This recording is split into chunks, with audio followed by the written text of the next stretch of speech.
Ginyu tells the group that they'll be taking these Dragon Balls now, as with them, Lord Frieza can finally wish for immortality. He says that he'll take on the big robot guy, but the team says he took the strong guys last time, so to try and let them do something.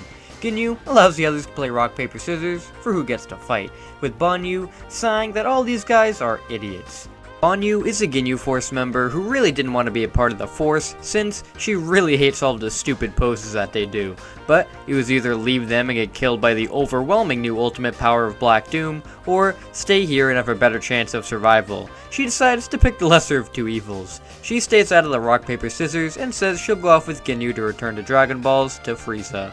It's decided that Guldo will get to fight with the two little ones, Krillin and Amy, while Recoome gets to go against the two robots. Our heroes aren't the biggest fans of these guys treating this like some sort of wrestling match, but are kinda happy that they only get to fight one at a time. Ginyu and Banyu fly off with the Dragon Balls, with Metal Sonic about to go after them. Amy tells him to stand down, that the Dragon Balls will be fine. Metal stands down as Amy and Krillin step up to fight with Guldo. The two power up and charge him. Since there's no Vegeta there to tell them about the Ginyu's weaknesses, they're unprepared for Guldo to just disappear in front of them. They wonder what exactly just happened, and Krillin is then blasted from behind. Amy turns to see what happened, but is then punched right in the face. Though she doesn't move at all, the punch didn't hurt. Guldo is shocked that nothing happened, and is then nailed right in the stomach by her hammer. Guldo is sent flying back, with Amy instantly rushing and going to hit him again.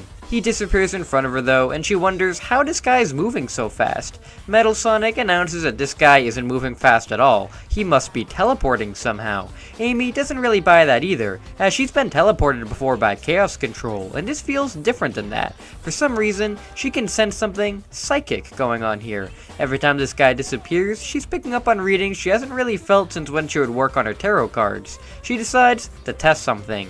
Amy can easily sense where Guldo is, so throws her hammer in his direction. Guldo panics and stops time again, moving out of the way to get to her. Once he runs over though, he's shocked to see that her eyes are following him. How is that possible? Amy shakes and then powers up, restoring the flow of time to normal. Guldo shakes, asking her how she was able to do that, with her saying that she's always been some sort of psychic, as using her tarot cards pushed her to be more spiritual. She's always known that she's had some sort of psychic ability, and she guesses that with her potential unlocked, she unlocked that part of herself. Now, she can handle any kind of psychic attack this guy can throw at her. Guldo isn't going to let his abilities be shown up like this, so uses his own telekinesis to freeze Amy in place. Amy is frozen solid, not able to move, as Guldo reaches to rip a tree out of the ground and throw it right at her. The tree is just about to hit her, until it stops right in place. Guldo is confused and tries to push it closer as hard as he can, but Amy extends her hand out to push it away from her. She honestly can't believe it herself how strong these abilities of hers are, and she throws the tree right back at Guldo. The tree smacks Guldo right across the head, and he goes flying, knocked unconscious.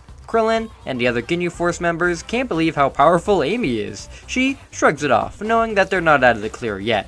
Recoome steps up, saying she had a lot of interesting tricks up her sleeve, but it's nothing compared to the great Recoome.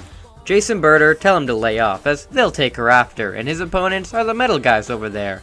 Recoome agrees to back off of her and walks over to the Metal Sonic and Metal Goku. Amy is offended that he isn't taking her seriously and goes to attack, but Metal Goku tells her to stand down. His battle power exceeds hers, so she would be easily defeated.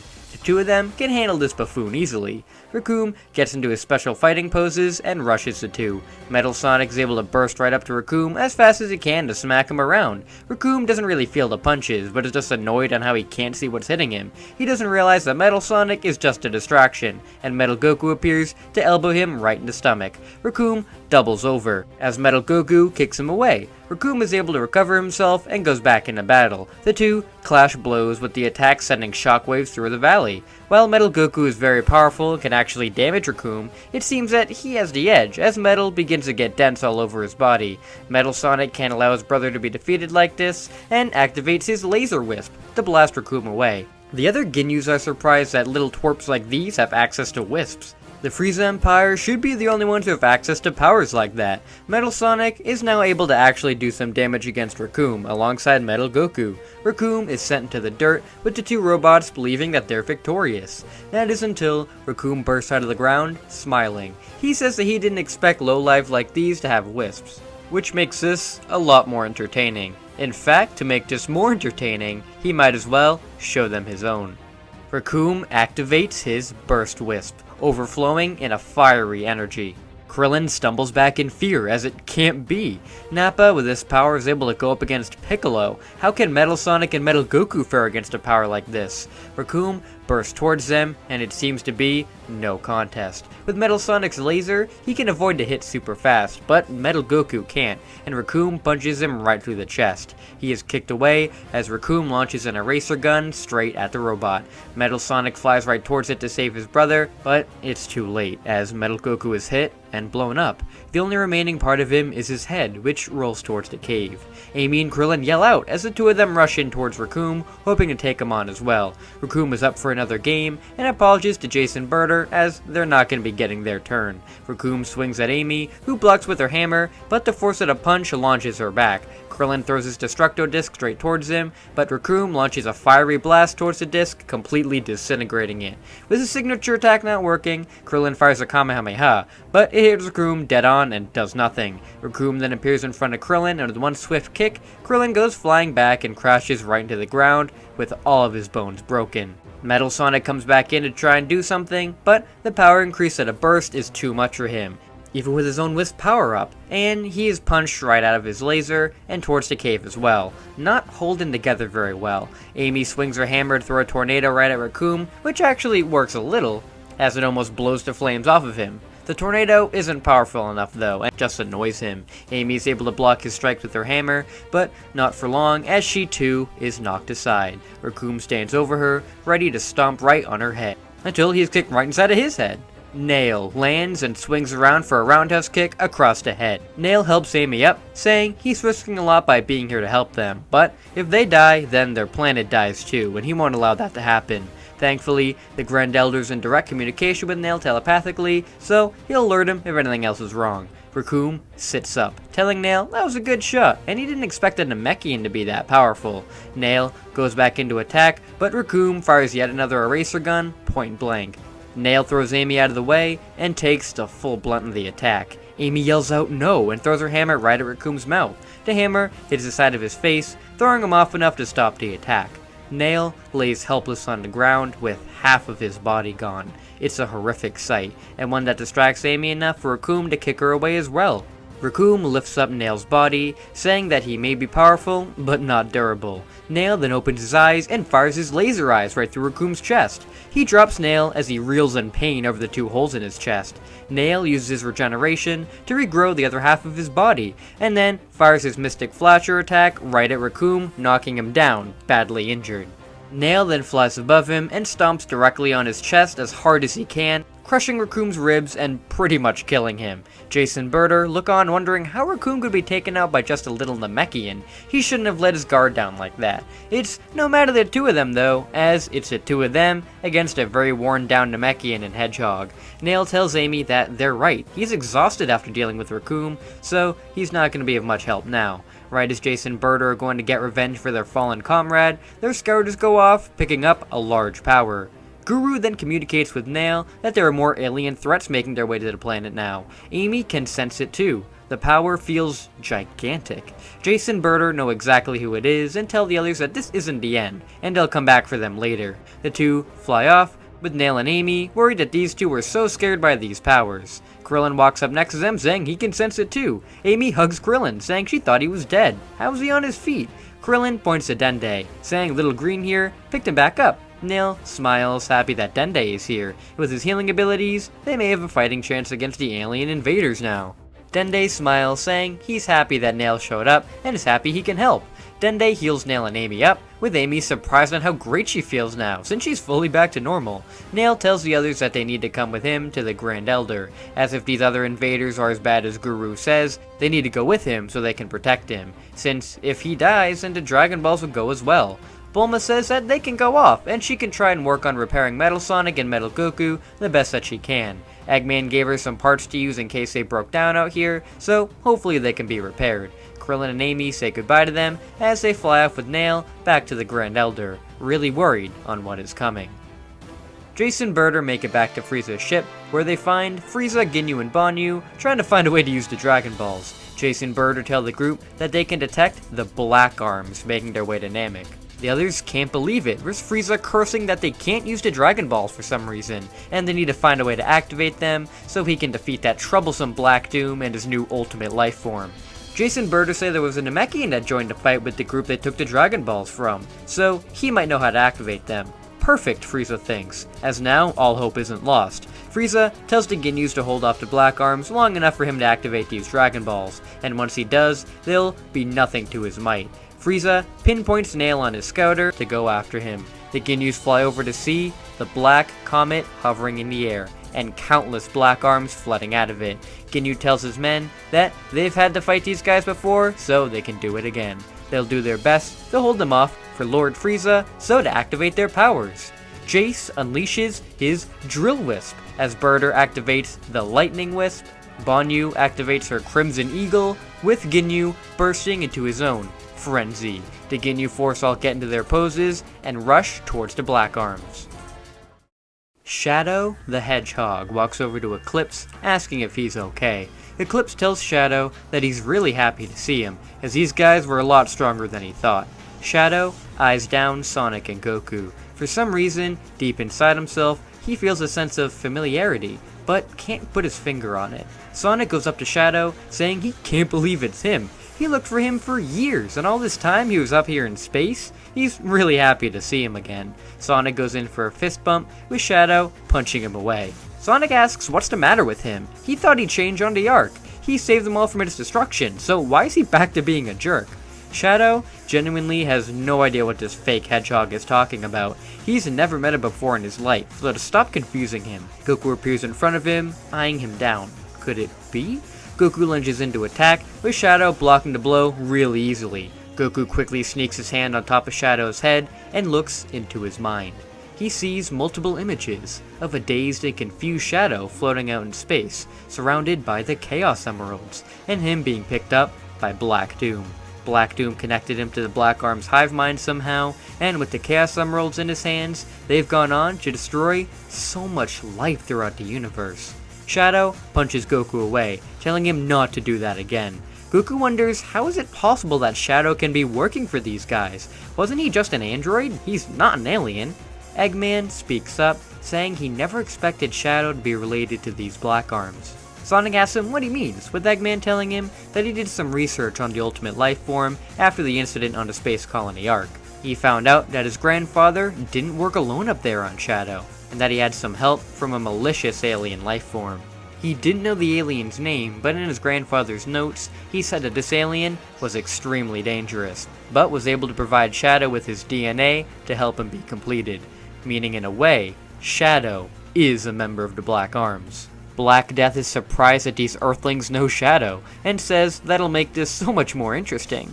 They need to find a way to bring Shadow back to them, but Shadow isn't having it. He only listens to Black Death and the Black Arms now. Goku and Sonic stand together and transform, saying they're a lot stronger than the last time they fought against him. Together, they can return his memories and bring him back. Shadow summons his Chaos Energy, ready to exterminate a few more life forms for the Black Arms to feed off of. Goku and Sonic appear right in front of Shadow, ready to bring him back. Gohan goes over to Vegeta and gives him a Senzu Bean, closing up the hole in his chest and giving him a pretty sizable Zenkai. Vegeta pushes Gohan away and sees Kakarot and Sonic fighting against this other hedgehog, the one who attacked him. Vegeta powers up ready to get revenge until Black Death and Eclipse stand in his way, saying they're going to be finishing him off. The rage that Vegeta is feeling right now is enormous. First, he has to resort to his Wisp powers again to stand a chance against Black Doom's lackey. Then he gets taken down in one blow by another furry, and finally he gets saved by Kakarot's brat of all people. He isn't going to stand for this humiliation anymore, and powers up. Vegeta's screams echo throughout the Nocturn ship, with Eclipse and Black Death being blown back by this energy. Vegeta's form changes, as he has achieved, just as Kakarot has, the Akari transformation.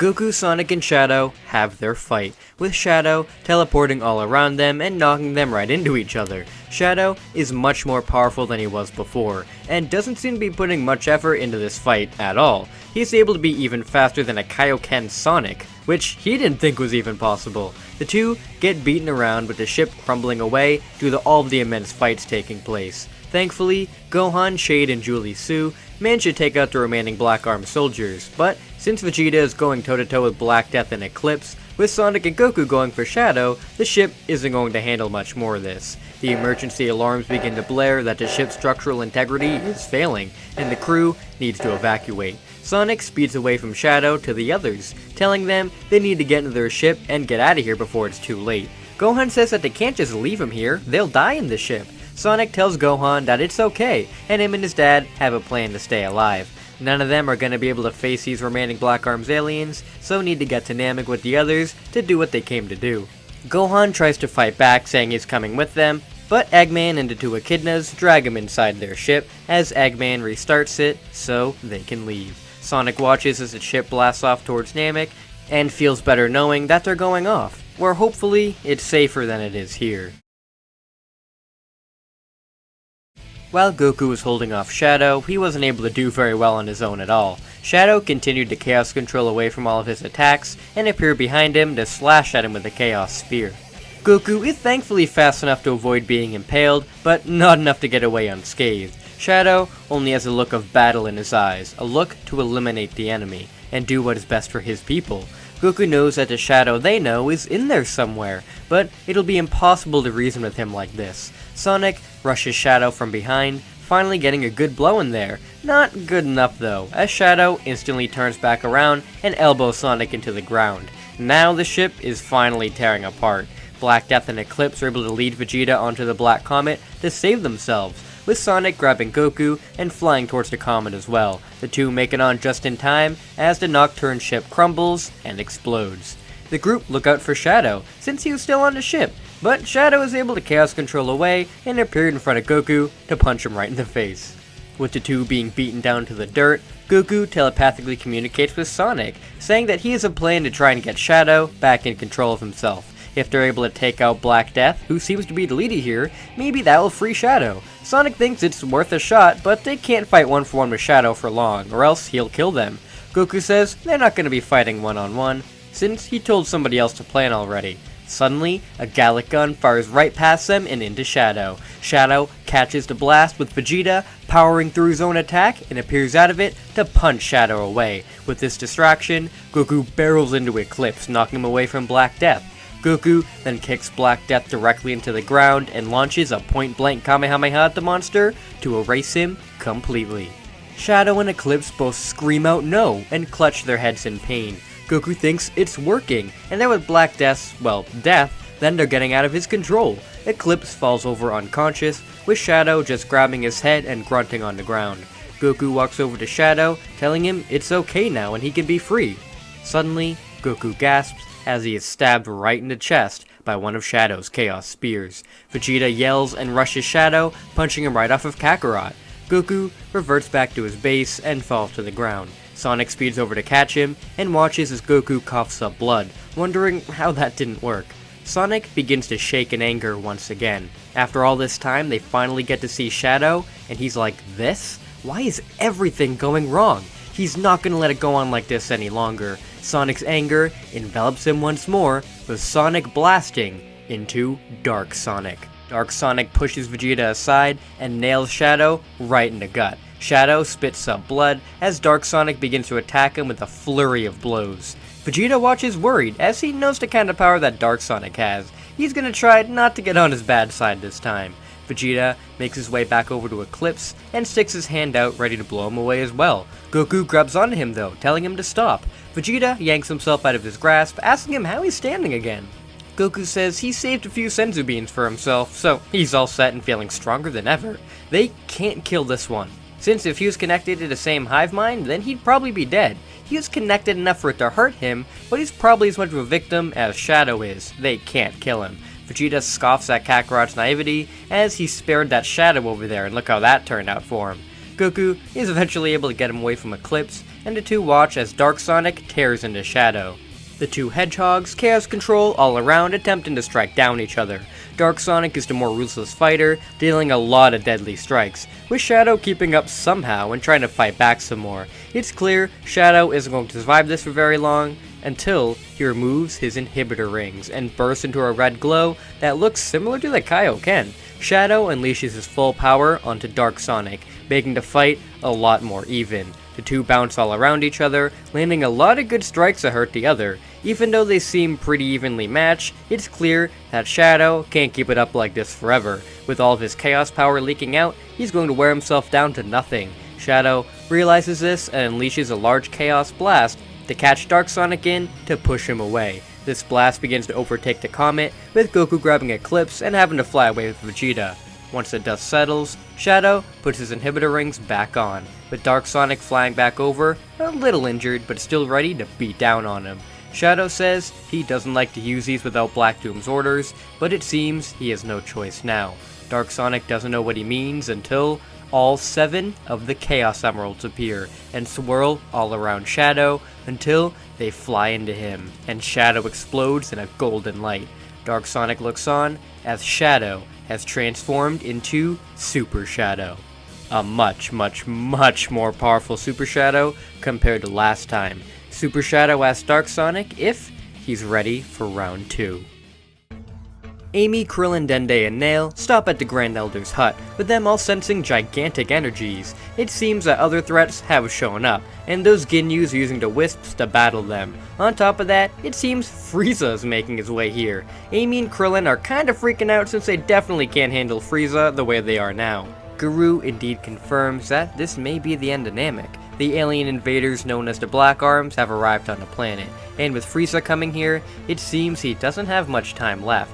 He puts his hand on Krillin's head and unlocks his hidden potential, giving him a pretty sizable boost. He also gives Dende a boost too, and says that Nail will distract Frieza the best he can, and that these 3 should go off back to Frieza's ship and take the Dragon Balls back, since the others are distracted. With this, they can revive their friends and keep the Dragon Balls out of everybody's hands. The 3 wish them all luck and promise that they'll try their hardest. They all lower their ki so Frieza can't detect them, and once he arrives at the Grand Elders, Nail is able to lure him off to fight.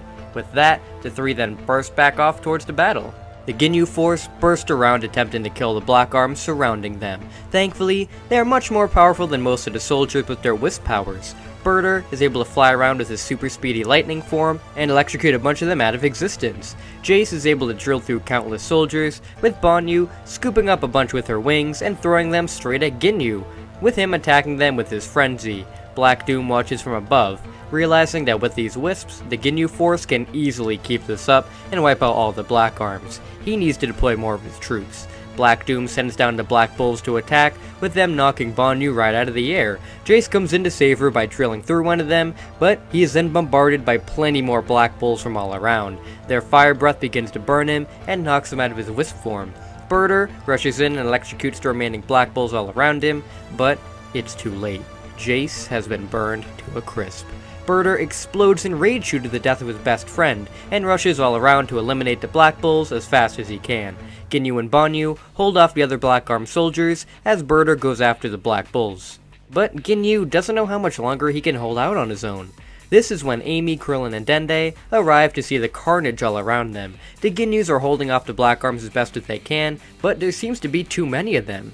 Ginyu then unleashes his Spike Wisp and stabs all the soldiers all around, as he then moves in to help Birder against the Black Bulls. Banyu is left alone to handle the other soldiers, and while she is able to do a bit on her own, the soldiers pile towards her in too many hordes, eventually knocking her out of her Wisp form.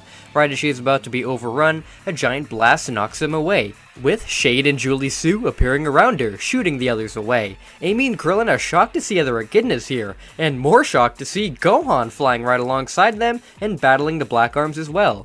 Banyu says it's about time they showed up, and asks where the rest of the Nocturns are. Shade says that she's looking at the last ones, no thanks to these guys. Thankfully, with Shade, Julie Sue, and Gohan helping the Ginyus, the soldiers are pretty much all defeated.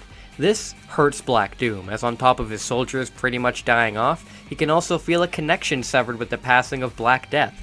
This is not a good day.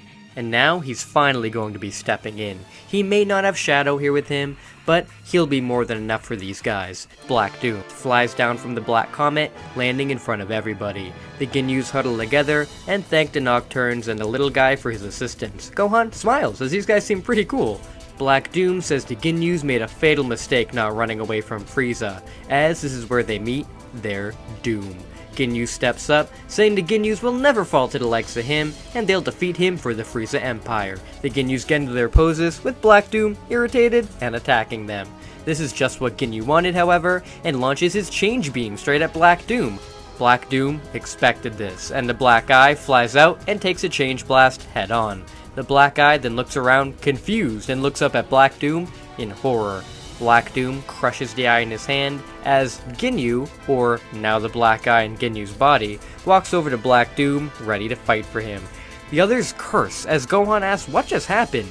Julie Su tells him that Ginyu's special move was changing bodies, but he just changed bodies with the Black Eye, and now he's dead. The Black Eye's in Ginyu's body now, and somebody they'll have to fight.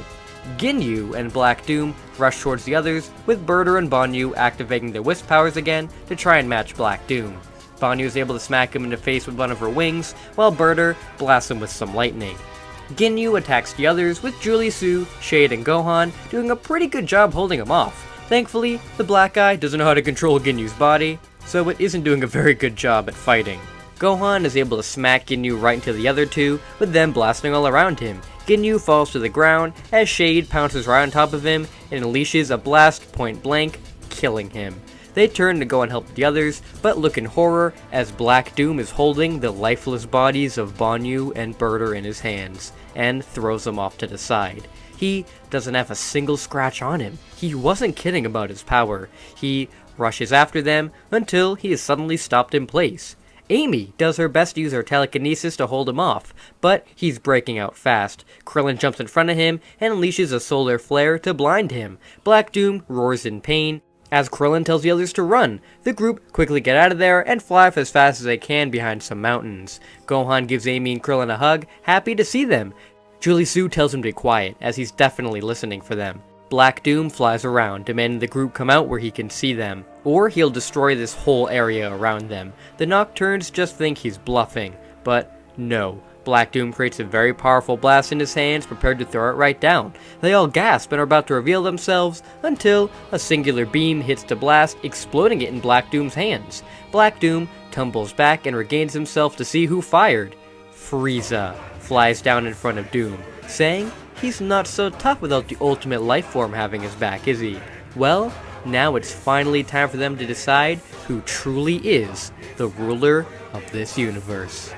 And with that, we're gonna end this part right here. I really hope you all enjoyed the video, and the new name for this series, Dragon Ball Chaos Crossover, a name suggested by one of my commenters, then Lucas Divers. I think it really fits now, as this is more than just a what if in my eyes and more of a full-on fan story. I'd like to thank you all for watching, and submitting fan art, and just being a really great audience. This is easily my favorite story to work on, and all of the support really helps to keep me going with this, especially all of my patrons, as their support really helps to improve this series even more. So, if you want to help make this series better, make sure to support me on Patreon, as that's the best way to improve this series, and to help the channel out. Link in the description down below. So, huge shout out to all of my current patrons: Patrick Sandlin, Always Zero, John Lister, Boris, David Monroe, Nathan, BBB, Sin Shenron 92, Ogata Shiba, Monal, Levin726, Quintess Shepard, Tatiana Turner, Bossmaker, Thomas Billington, Plub Cole,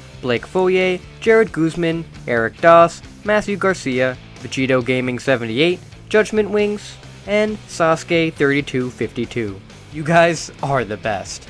With that, until we meet again, you guys, see you later!